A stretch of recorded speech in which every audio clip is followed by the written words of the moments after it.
Yeah, in doing the interviews, it's very important that you be very personal with the candidates. Breaking the ice is never really a bad idea. Always find something good to speak about or comment about. But of course, always remember you're up against time constraints. So with these kinds of interviews on the SRA program, really it's designed so you can complete a 10-minute interview and get a lot of information from the candidate, even if you do it just in 10 minutes. There's really a lot you can say in 10 minutes if you target it properly. So basically in the interview process, we start with asking the candidate, are they ready, have they reviewed the job description? That's very important, because the next question, if the candidate cannot answer yes, then there's no basis for the interview. That is, in question 2, in part B, the question then would be, do you believe you can do the job successfully? So if they haven't received the job description, that question cannot be answered. If that question cannot be answered, it means they have no business in the interview. It's a hit and run type of interview. Number 3, is this your most recent or current CV? That's a very legitimate question, because in some cases these CVs are put online a significantly long period of time before the interview actually happens. The candidate could have held 1 or 2 more jobs in that between the time the interview was first posted and between the time that you've got it, obviously. So yeah, that's a very important question to ask a candidate. Moving on to part C.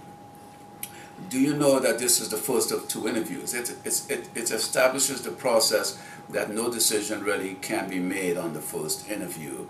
If it's a second interview, just tell the client that this is the final interview that they're going to have, and so basically you proceed like that. Number 2 would be that the second interview will be conducted within 4 days. It does give the candidate some scope as to when we'll be seeing him next and how fast we'll be moving. All of these questions need to be answered yes or no. This entire interview process, the first interview, is a closed question type of interview. It's designed to get information in and out, pretty much like it's a shotgun interview. But it's targeted, so it will be effective. The victim, the damage can be done, the results can be achieved. Now we go to the competency set of questions applicable to the position. So now we're going to ask questions which actually exactly what we believe are necessary, education-wise, training-wise, or performance-wise, necessary to perform the job. So we ask the candidates generally, do you have a bachelor's or master's degree?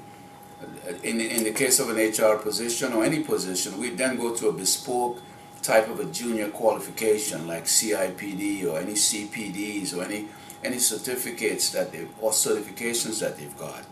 And once that's been established, then we ask them, well, have you worked in customer service or HR or the respective job role for at least, how long have you worked there? Is it at least, we're looking for about 2 years work experience.